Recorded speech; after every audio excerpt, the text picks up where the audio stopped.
प्रभु की प्राप्ति के बहुत से मार्गों में तीन प्रधान मार्ग हैं। एक है भगवान के द्वारा सुरक्षित,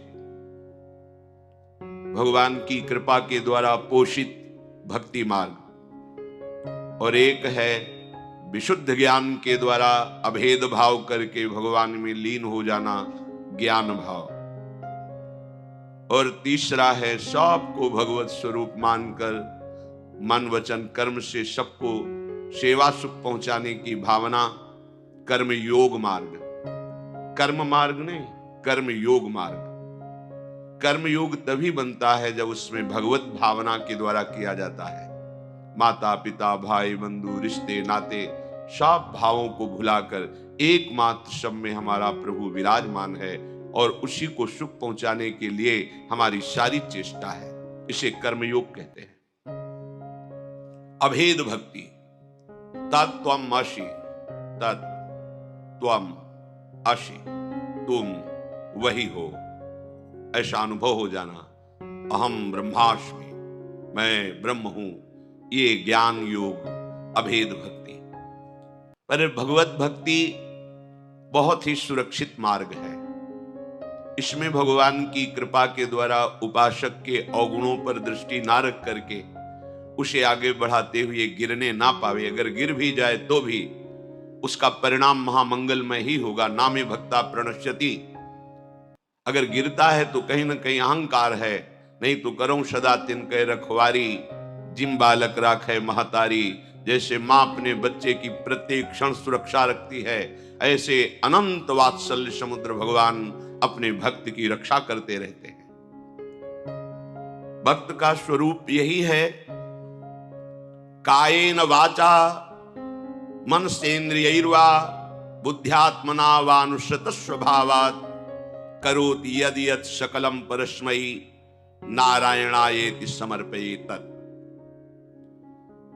शरीर से, वाणी से, मन से, इंद्रियों से, बुद्धि से, अहंकार से, अनेक जन्मों के स्वभाव से जो जो भी हमारे द्वारा चेष्टा हो रही है, वो सब के सब परम पुरुष भगवान श्री हरि के चरणों में समर्पित करके अपने आप को समर्पित कर देना। ये शरीर मैं नहीं हूं, ये वाणी मेरी नहीं है, मन मैं नहीं हूं, बुद्धि मैं नहीं हूं, ये अहंकार अंतःकरण धर्म से स्फुरित हो रहा है, मैं नहीं हूं।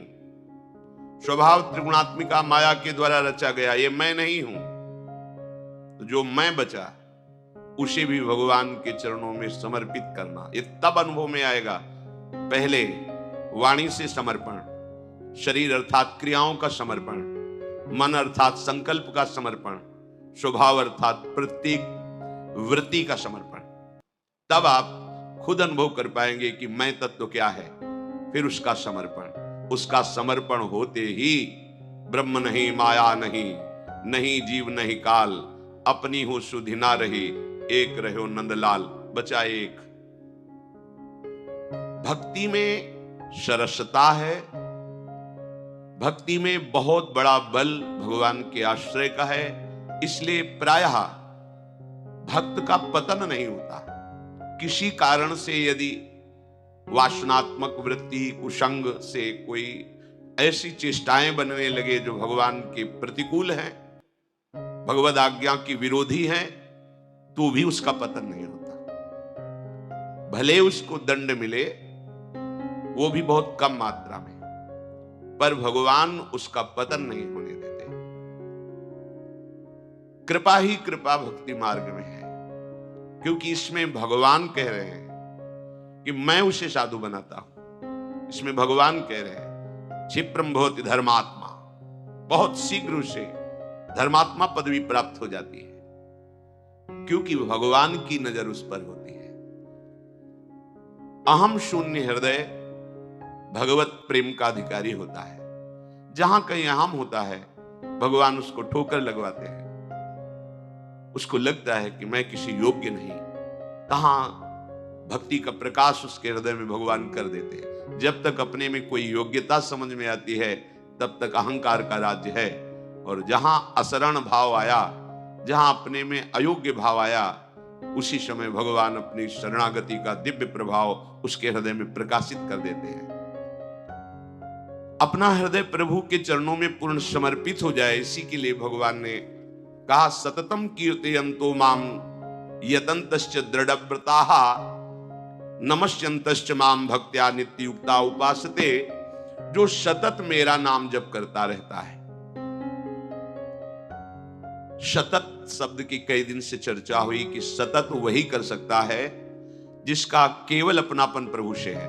मेरे तो गिरधर गोपाल, दूसरो न कोई। अब जब दूसरा उसकी मान्यता में ही नहीं तो फिर चिंतन किसका होगा? केवल श्री भगवान का होगा। दूसरा जो कोई भी दृष्टि में आ रहा है वो मेरा प्रभु ही है, ऐसी भावना से निरंतर भगवत चिंतन बनता है। चाहे हम बाहर देखें या अंतःकरण की वृत्ति में देखें, जब कोई वस्तु व्यक्ति स्थान आ रहा है तो मेरा प्रभु ही है, तो निरंतर भजन बन रहा है। अगर प्रभु से विलग भाव है तो फिर भजन में वही विघ्न बनता है। उपासक सर्वान वस्तुतया निरीक्ष परम स्वाराध्य बुद्धिर्मम, सब जगह अपने आराध्य देव की भावना करके निरंतर भजन परायण रहता है। भक्त्या कीर्तयन्तो माम, मेरे जो भक्त होते हैं वो प्रेम पूर्वक केवल मेरा ही यश गान करते हैं। अगर आप किसी व्यक्ति की स्तुति करेंगे